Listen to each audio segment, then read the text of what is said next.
Hi there.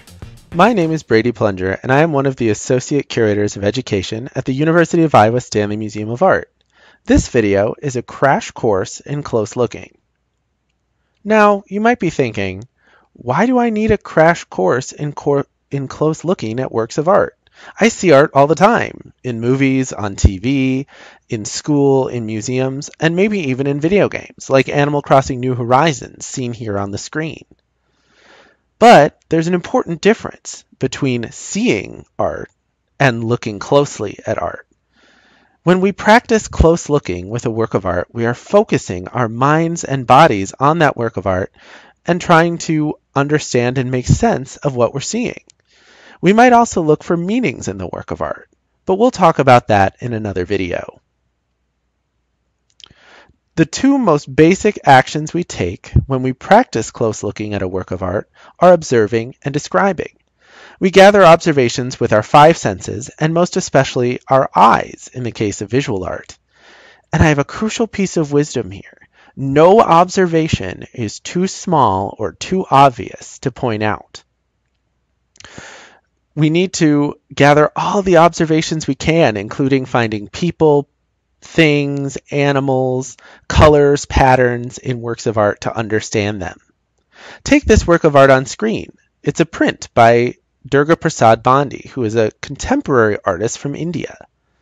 If we were going to describe this work, we might notice that there are scratchy gray lines in the background, scratchy areas of red toward the front. We might see that the colors sort of mix and mingle in different ways, and we might be rather confused as to what we're actually looking at.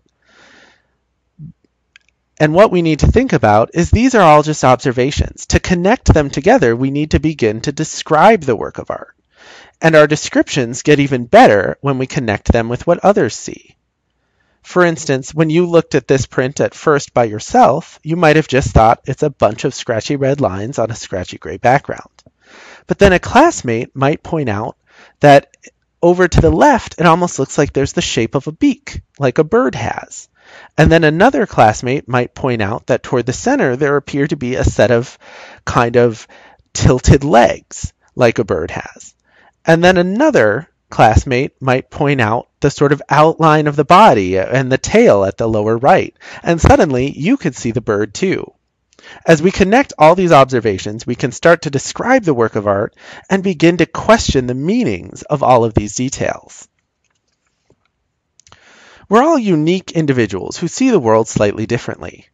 So sharing descriptions helps us make sure we have a common set of ideas and details to draw from when we're looking at art and trying to understand it.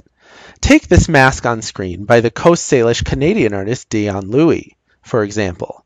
Many of us might recognize that the main two colors the artist used were red and black. But to some, the areas of black might appear gray or even bluish because of the way their eyes are taking in the light from their computer screens and the light from the photograph. This difference is why it's important for us to share our observations and descriptions together. Close looking is an essential part of museum work, and actually played a critical role in the Stanley being able to conserve the painting we see on screen by the American artist Leon Polk Smith. We noticed that there were areas of the painting where the paint was actually lifting off of the wooden panel that the artist had painted the painting on.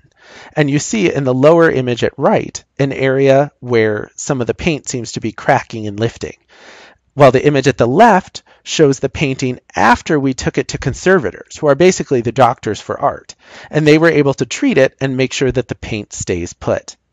So you see, close looking is critical to museum workers, just as it is to lawyers, doctors, and engineers. Now that we've locked in our close looking skills and talked a little bit about why looking is important, I hope that you'll join me in the next video where we can talk about the meanings that we find